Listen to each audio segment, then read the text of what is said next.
Сіз осы конституцияның жобасын қарап шықтыңыз ба?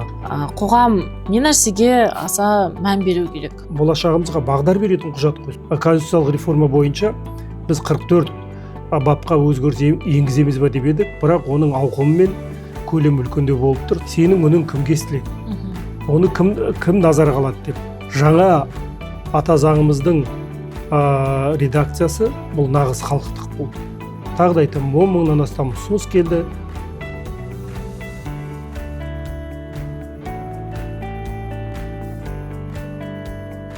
Армысыз, құрметті көрермен, эфирде Қызмет Толкс подкасты жүргізушісі мен Аяжан Махамбетқызы. Өздеріңіз білесіздер, 12 ақпанда Егемен Қазақстан газетінде еліміздің жаңа конституциясының жобасы жарияланды. Бүгін біздің студиямыздың қонағы осы конституциялық реформа жөніндегі комиссияның мүшесі, мемлекеттік басқару академиясының профессоры Зұлфухар Сұлтанұлы Гаипов. Зұлфухар Сұлтанұлы бүгін подкастта осы конституциялық реформа жөніндегі комиссия мүшесі ретінде жалпы осы жаңа ата заңымыздың жаңа жобасының негізгі ерекшелігі қандай? Қандай жаңашылдықтар бар, сол туралы айтып өтсеңіз. Жақсы, рахмет. Шынында да қазіргі таңда көпшілік, кейбіреулер ойлап жүр осылайында. Көпшілік емес, кейбіреулері бұл аяқ астынан неге бұлай болды деп. Мен соларға беретін бір жауабым бар. Бұл аяқ астынан болған жоқ. Бұған біз 6 ай дайындалдық. Әуелі президентіміз қыркүйектегі Қазақстан халқына жолдауында елдегі парламенттік реформа болатын жариялаған болатын.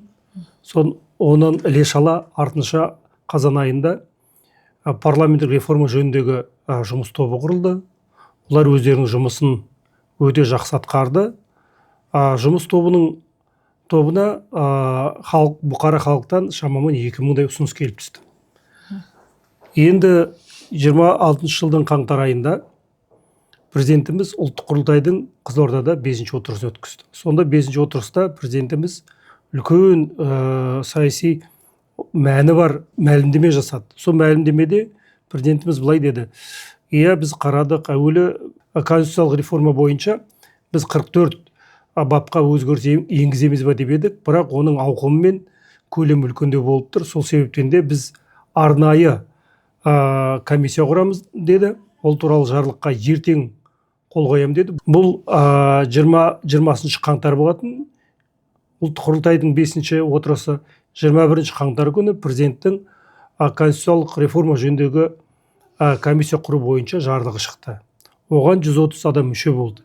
Міне осы кезден бастап қарайтын болсақ, жалпы бұған бір 6 айдай уақыт кетіпті.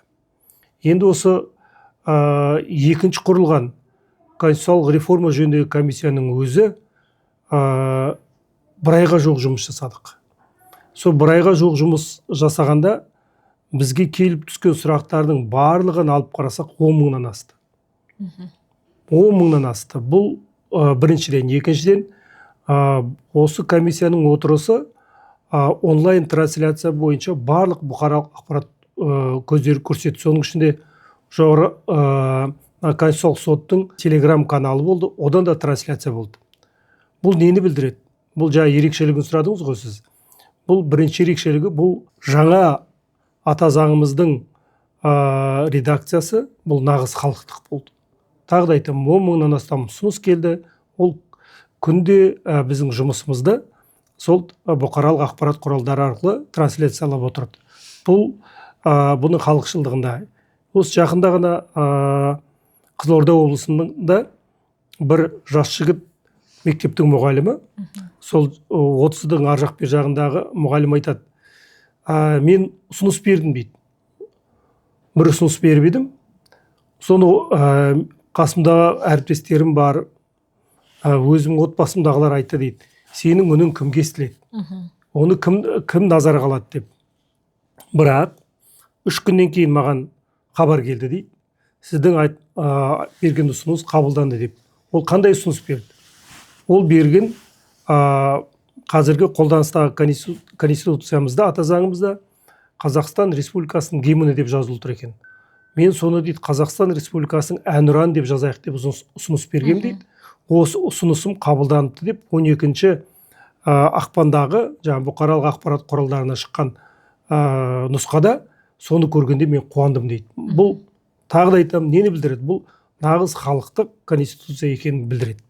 Екінші бір ерекшелігі тағы да бұл ашық түрде болды. Жаңа мен айттым, барлық бұқаралық ақпарат құралдарында біздің отырысымыз тікелей трансляцияда арқылы елге таратылды. Үшіншіден, бұның комиссияның құрамы 130 адам болды. Бағана айттым, осы 130 адамның ішіндегі 25-і бұл таза заңгерлер. Бұлар заңгерлер, практик заңгерлер, ішінде теоретиктер бар. Оның ішінде заңгерлер өзі бөлінеді, цивилистер болып, конституционалистер болып, осылардың бәрі осы комиссияда мүше болды. Бұдан бөлек қарапайым өндірісте қызмет ететін адамдар да болды. Бұдан бөлек маслихаттардың, жергілікті жердегі қоғамдық кеңестердің төрағалары, одан кейін депутаттар болды. Олардың да білімдері әртүрлі. Bir сөзбен айтқанда, бұл өте бір сондай сапалы комиссия болды. Комиссия өзінің жұмысын атқарып шықты, оған президентіміз өзінің бағасын берді. Тағы да бір ерекшелігі, бұл үшінші ерекшелігі, бұл конституциямыздың таза қазақ тілінде жазылуы. Енді қазіргі қолданыстағы конституциямыздың, ата заңымыздың кіріспесін алып барсаңыз, онда біздің барлық сөйлемдер отырып деген сөзден басталады. Ал енді осы жолғы жаңа ата заңымызға қарайтын болсақ, сол кіріспесінде ол мүлде басқаша жазылды. Бұл жерде біз қазақ тілінің заңдылықтарын сақтай отырып, біз бұны мүлде басқаша стильмен жазып шықтық. Мысалға, біз біртұтас Қазақстан халқы байырғы қазақ жеріндегі мемлекеттілікті нығайта отырып, ұлы даланың 1000 жылдық тарихының сабақтастығын сақтап, көрдіңіз ба? Сақтап деп тұр. Бұрынғы жерде осы отырып болды. Мемлекеттің унитарлық сипатын, оның шекарасы мен аумағының тұтастығын көп қол суға болмайтындығын нақтылап, әділетті Қазақстан идеясын және заң мен тәртіп қағидасын ұстанып, азаматтардың құқықтары мен бостандықтарының мүлтіксіз сақталатынын мәлімдеп, бірлік пен ынтымақ, этносаралық және конфессияаралық татулық қағидаларына сүйеніп, мәдениет пен білім, ғылым мен инновация құндылықтарын бағдарға алып, табиғатты аялау қажеттілігін мойындап, бейбітшілік және барлық елмен достыққа ұмтылып, келешек ұрпақ алдындағы аса жоғары жауапкершілікті сезініп, Қазақстан Республикасының ата заңын, осы конституцияны қабылдаймыз деп жаздық. Міне, бұл қарап тұрсаңыз, таза қазақ тілінің барлық заңдылықтары сақталып жазылған. Сосын тағы да бір ерекше айта кететін, осы тұста біздің кіріспемізге тағы да келетін болсақ, преамбулаға, бұл жерде тағы да бір ерекшелігі, біз бұрынғы қазір қолданыстағы ата заңымызда бұл сөздер жоқ. Байырғы қазақ жеріндегі мемлекеттілікті нығайта отырып, ұлы даланың 1000 жылдық тарихын сабақтастығын сақтап деп айтып тұрмыз.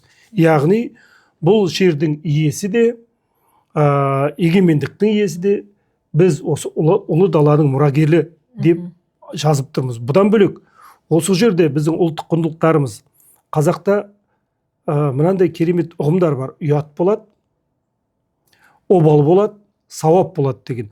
Осы сөздер осы біздің кіріспемізде керемет көрініс тапқан. Мысалға, азаматтардың құқықтары мен бостандықтарын мүлтік сақталатынын мәлімдеп, мысалға, азаматтардың құқықтарын, бостандықтарын бұзсақ, ол не болады?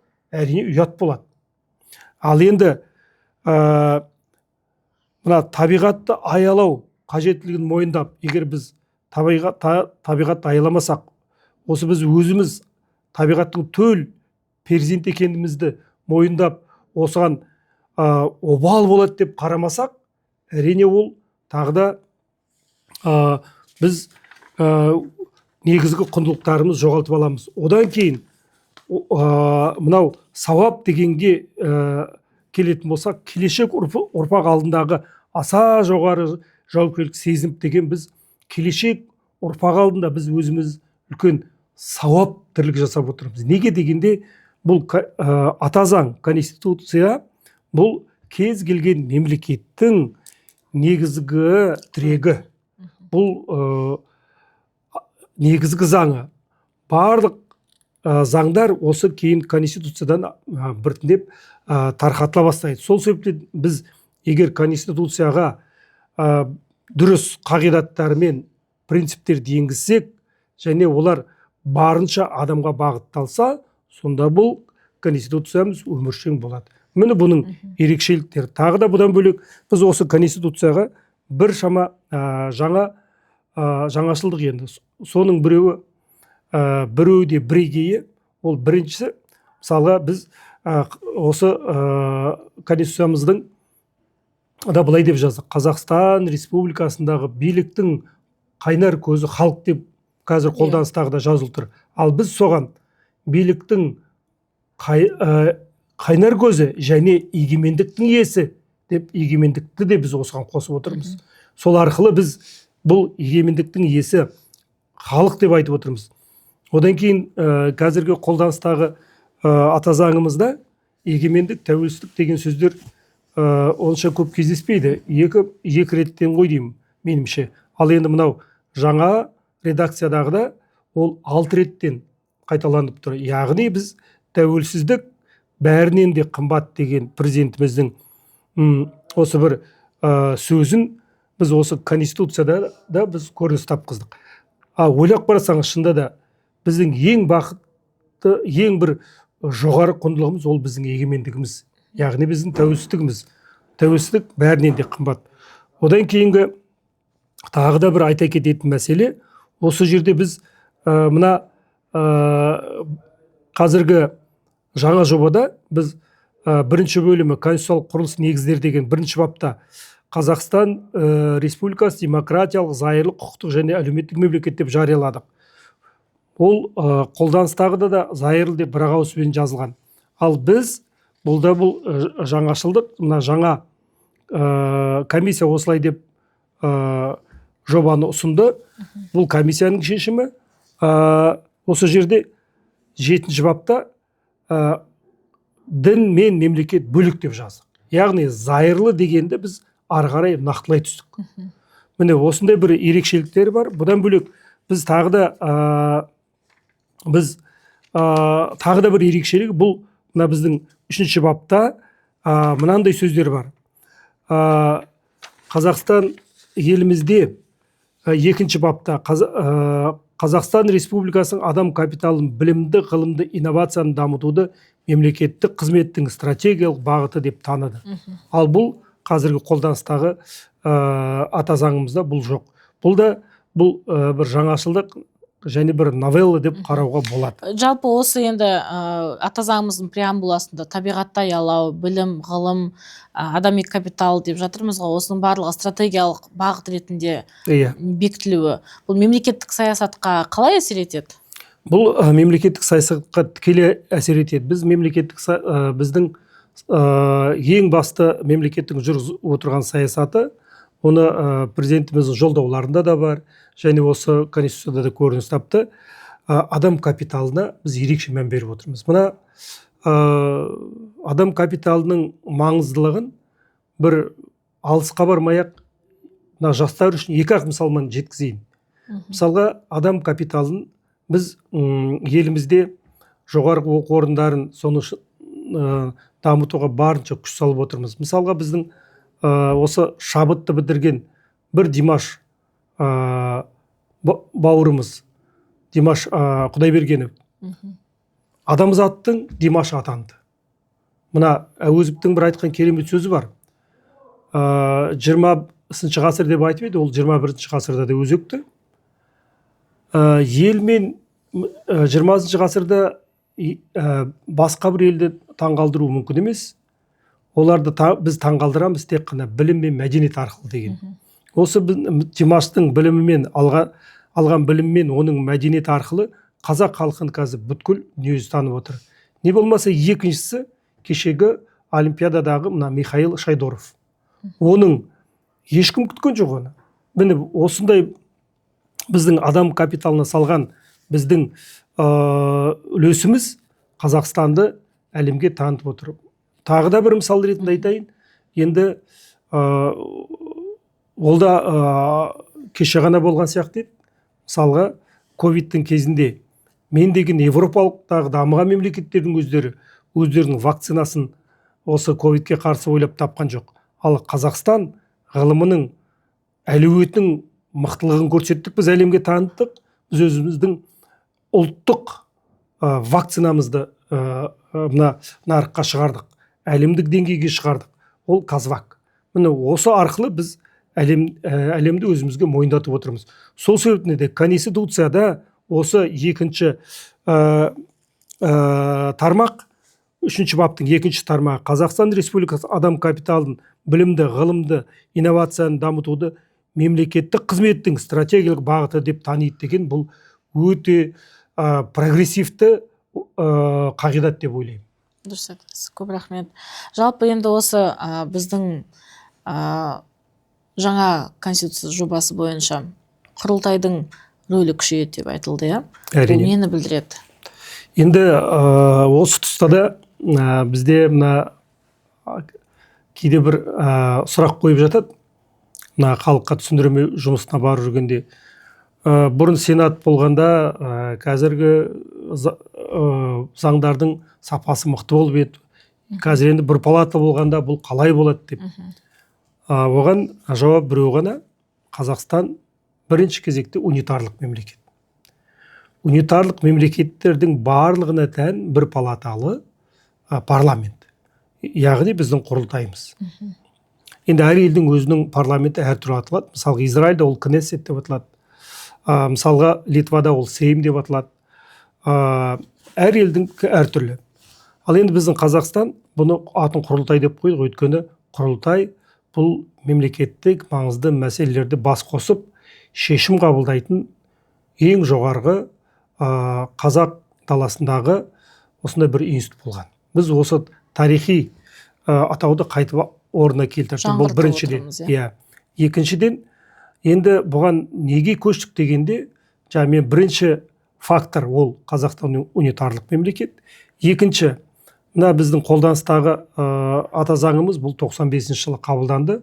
Ол кезде біз жаңадан бір егемендік алып тұсымыз еді. Сонда біз мына шындығы керек, бізде мына кәсіби парламентаризмді қалыптасып үлгермеді. Сол себептен де мына мәжіліс қабылдаған заңды екінші рет сенатта қарап, оның осал тұстарын қарап, және оны барынша күшейтуге тырыстық. Бірақ бұл өз кезегінде мына заңдардың қабылдауына ұзақ мерзімге кетіп қалатын. Мысалға сенаттың өзі ол заңдарды 60 күндей қарайтын, яғни 2 айға дейін. Ал енді мынау күнде өзгеріп жатқан өзгермелі әлемде бізге бұрынғыдай бейжай қарап отыруға болмайды. Тез шешім қабылдау үшін бұл бір палаталы құрылтайға көшкен, бұл заман талабы деп ойлаймыз. Және бұны халықта қолдайды деп сенемін мен. Жақсы. Және тағы бір өзгешелік, бұл вице-президент лауазымының болуы, пайда болуы. Жалпы осы вице-президент немен айналысады, сол туралы қысқаша айтып өтсеңіз. Енді бұл қазір жобада да вице-президенттің негізгі өкілеттіліктері жазылып тұр. Вице-президентті президент тағайындайды, ол сайланбайды. Бұл да әлемдік практик, әлемдік халықаралық тәжірибе. Мысалға кешегі өткен сайлауды алып қарайықшы. Мысалға Америка құрама штаттарын біз айтамыз ғой, Америка бұл демократияның негізгі қорғаны дейді. Орысшылап айтқанда Америка это оплот демократии дейміз.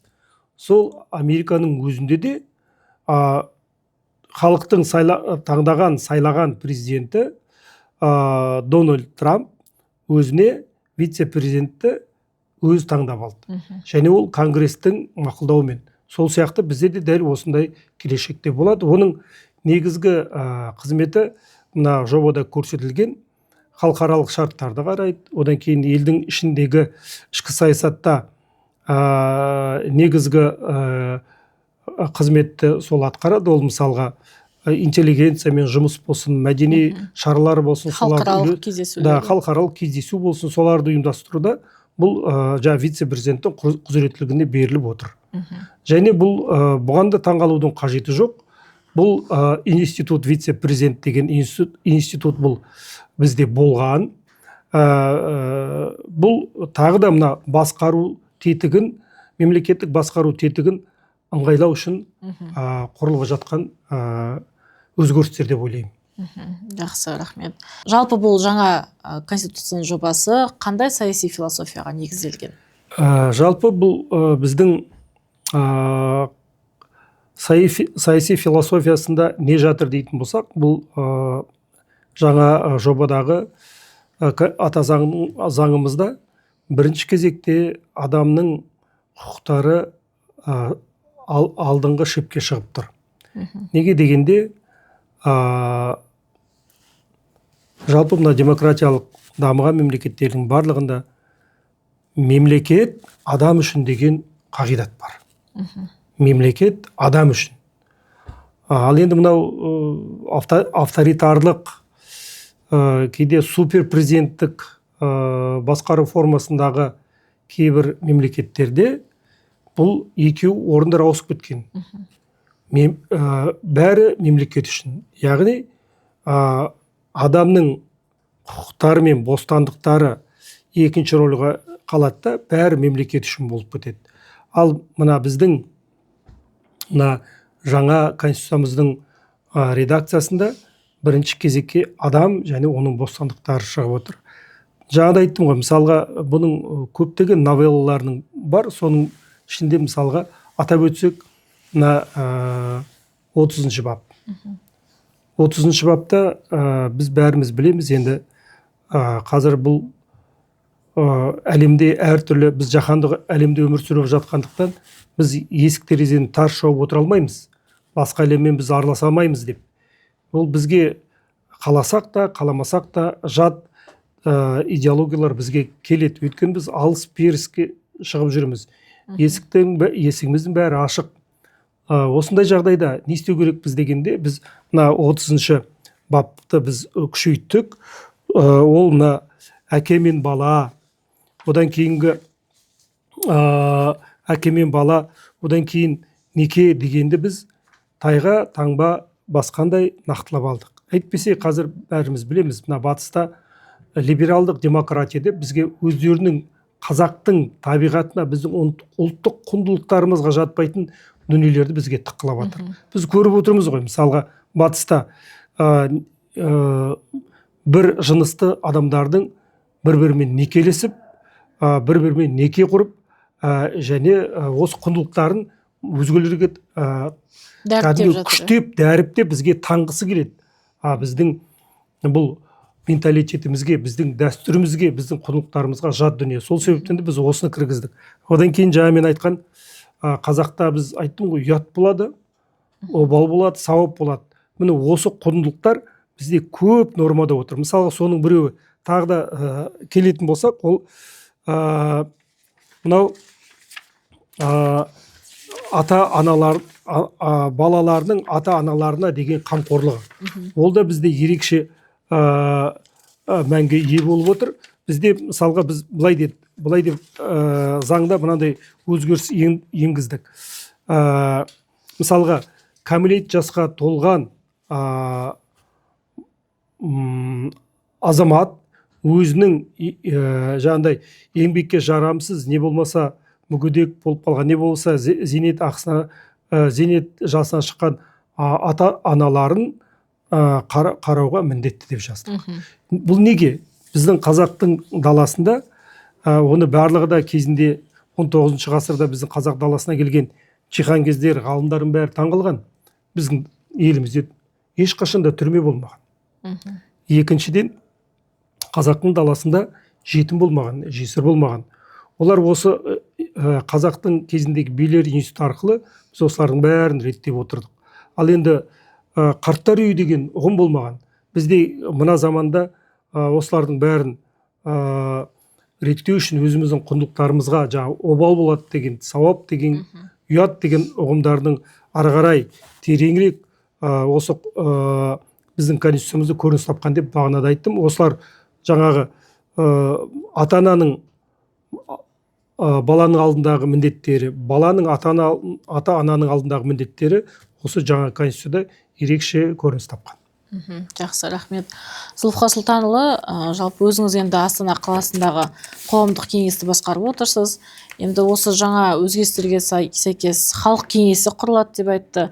Бұл халық кеңесіне кімдер мүше болады? Енді осы жерде тағы да бұл да бір жаңалығы деп айтуға болады. Мына біздің қазіргі жаңа редакциядағы конституциямыздағы ерекше бір назар аударатын мәселе ол халық кеңесінің құрылуы. Халық кеңесі ол мынау Қазақстан халық ассамблеясы мен ұлттық құрылтайдың тәжірибесін сақтай отырып құрылған жаңа бір саяси институт. Оның сіз сұрап отырсыз, неше мүше болады деп. Бұған 42 мүше ол бұрынғы Қазақстан халық ассамблеясынан болады. 42 мүше болады, ол Қазақстан Республикасының әртүрлі саяси ұйымдар мен бірлестіктерден болады, және 42 мүшесі қоғамдық кеңестер мен мәслихаттардың мүшелерінен құралады. Оны тағайындайды. Бізде бұл норма 6-шы бапта 2 ғана тармақта отыр, 70 және 71 отыр. Жалпы саны 126 адам болады, 126 адам, және олардың қызметі конституциялық заң арқылы реттеледі. Яғни президентіміз айтты, олар бұл жерде міндетті түрде оның төрағасын сол халық кеңесінің мүшелері өздері тағайындайды. Одан кейін ал мүшелерін президент бекітеді, тағайындап бекітеді. Одан кейін олардың арасында міндетті түрде, мысалға бір рет сайланған адам міндетті түрде аяғына дейін емес, бұл жерде ротация болуы мүмкін. Неше жыл сайын ауысады? Ол жаңа конституциялық заңда бұл жазылады. Тағы да айтамын, халық кеңесінің бүткіл қызметі конституциялық заңмен реттелетін болады. Жақсы, рахмет. Зұлыфқа Сұлтанұлы, жалпы енді қоғамда қазір осы жаңа конституция жобасы қызу талқыланып жатыр ғой. Қоғам не нәрсеге аса мән беру керек? Өте дұрыс сұрақ. Осы мен қоғамдық кеңестің басқарып отырмын деп айттым, сіз де айттыңыз оны. Жақын арада маған бір Астана қаласының белсенді азаматымын деп бір жас жігіт хабарласты. Және де бұл сол комиссияның, конституциялық реформа жөніндегі комиссияның жұмыс кезінде болатын. Күнде звондайды, телефон шалады маған. Ағасы, мен неге қабылдамайсыз? Мен ол азаматқа түсіндірдім. Мен қазір комиссияда жүрмін. 6-тан кейін келіңіз, мен 6-тан кейін келмеймін, уақытым жоқ дейді. Сосын мен айттым, бір күні біздің отырысымыз түс қайта болатын болды. Сосын мен айттым, бүгін сағат 9-ға келе қалыңыз дедім. Сол айтылған уақытқа келді, қабылдадым. Сонда екеуміз 2 сағаттың үстінде сөйлестік. Сонда бір ұққаным, түсінгенім, маған өте көп сұрақ қойды. Сонда сұрағы, білім неге тегін емес, медицина неге тегін емес, неге біздің құқықтарымыз шектелген, деге осындай бағыттағы сұрақтар қойды. Сосын мен ол кісіге қарама-қарсы сұрақ қойдым. Сіз осы конституцияның жобасын қарап шықтыңыз ба? Қазір ол сайтқа жарияланды ғой деп едім. Жоқ, қараған жоқпын деді. Сіз енді бұны неге бұлай деп айтып отырсыз деп едім. Мен әлеуметтік желіден қарап, сосын маған халық айтты, сен бар дегенсің, мен келдім деді. Енді міне сізге сайтты ашып көрсеттім. Жаңағы аталған 32-ші бап және 33-ші бап, соны ашып көрсеттім. Сосын 7-ші бапты көрсеттім. Дін мен мемлекет бөлек дегенде зайырлы мемлекет 1-ші бапты көрсеттім. Соның бәрін екеуміз әңгімелесу барысында жаңа келген азамат өзінің райынан қайтты. Сосын маған айтқаны, мен оқымаппын, енді мен қазір барғасын осыны оқимын деді. Мен ол кісіге қай жерден қалай табатын көрсеттім. Бұдан шығатын мораль қорытынды, кездесу кезінде сұрап жүрміз қазір халықтан. Оқыдыңыздар ма десең, соның кейбіреулері әлі қараған жоқпыз дейді. Мен бүгін болдым бір мекемеде, денсаулықты сақтау мекемесінде, сұрасам біздің уақытымыз жоқ қой дейді. Мен айттым, уақыт тауып қараңыздар. Ертең осындай шешім қабылдағанда дұрыс шешім қабылдау үшін бір қарап шығыңыздар деп олардың бәрін айттым. Бір байқағаным осындай бір мәселе бар. Жұрттың бәрі енді ол уақыт жоқ дейді. Уақыт бар. Егер бұл тарихи құжат. Бұл біздің келешектегі бағдарымызда алдағы 50 жыл болуы мүмкін. Алдымызда 100 жыл болуы мүмкін. Сол болашақты айқындайтын, болашағымызға бағдар беретін құжат қой. Сол себептен де бұны әрбір астаналық болсын, әрбір қазақстандық болсын, не болмаса біздің әрбір мемлекеттік қызметші қарап шығу керек. Тек сонда ғана жаңағындай күмәндар сейіледі. Әйтпесе кім айтты, пәлеш айтты деп жаңағындай әлеуметтік желіде жазылып жатқан. Жазылып жатқанды оқып алып, сосын соны жалау қылып желбіретіп жүрген кісілер көп. Ондайдан аулақ болу керек. Әркімнің өзінің жеке пікірі бар. Сол себептен де менің айтайын дегенім, құрметті мемлекеттік қызметшілер, біз осы президенттің жанындағы мемлекеттік басқару академиясына қызмет еткен екен, осы біздің елімізде жаңылмасам осы 88 мыңдай қой деймін да. 90 мыңға жуық. 90 мыңға жуық мемлекеттік қызметші бар. Біз әуелі осыны өзіміз дұрыстап оқып, халыққа жұмысымызда түсіндірмесек, оны кейде жаңағындай көбінің қолы тимей жатады. Сол себептен де ол бәріміздің ортақ міндетіміз. Білмегенге білдіру, түсінбегенге түсіндіру. Мына біз енді қазір ораза айында отырмыз ғой. Осының өзі үлкен бір сауапты іс болады, Аяжан. Осыған да бір назар аудару керек. Біз кейде біз сауап дегенде біз ойлаймыз тек қана бір жаңағындай бір барып садақа берсек біз сауап жасадық дейміз. Ол да сауап шығар. Бірақ мына осындай қасиетті Рамазан айында білмегенге осында үйретіп, түсінбегенге түсіндіріп жүрсеңіз, бұл сауап еселеп қайтады. Сол себептен де бәріміз ерінбей осы редакцияны қарап шығуға мен шақырам. Және де 15 наурызда жаңағындай менсізде болып өтеді ғой деген ондай пікірден аулақ болып бәріміз бару керекпіз. Ертең бұл біздің болашағымызды айқындайтын құжат. Сол себептен де барып таңдауды өзіміз жасау керекпіз. Таңдау жасау сіздің еркіңізде, бірақ сол сайлау учаскесіне барып соған қатысу біздің бұл міндетіміз. Жақсы айтып өттіңіз, Зұлфуға Сұлтанұлы. Бұл жалпы енді қазіргі таңда біз тарихи кезеңде өмір сүріп жатырмыз. Өйткені ата заңымыздың былай қайта редакциялануы, қайта жазылуы, жаңа редакциясын біз талқылап жатқанымыздың өзі бұл тарихи сәттердің бірі деп есептеймін. Үлкен саяси процестің ортасында отырмыз біз. Еліміздің келешегін, болашағын айқындайтын стратегиялық құжат екенін де жақсы айтып өттіңіз. Жалпы осылай студиямызға келіп, уақыт бөліп, осының бәрін түсіндіріп бергеніңізге көп рахмет. Жалпы осы жаңа конституция жобасын жазуда өте көп ауқымды жұмыс атқарып жатсыздар, түсіндіру жұмыстарында жүргізіп жатсыздар. Сіздерге күш қуат тілейміз. Көп рахмет студиямызға келгеніңізге. Құрметті көрермен, Қызмет Talks подкастының кезекті эпизоды тәмам. Ата заңымыз қайта жазылып жатқаны бұл тарихи сәт деп жаңа айтып өттік. Осы сәтте ата заңымыздың жаңа жобасын оқып шығуға шақырып жатыр Зұлфуға Сұлтанұлы. Баршамызға сәттілік тілейміз.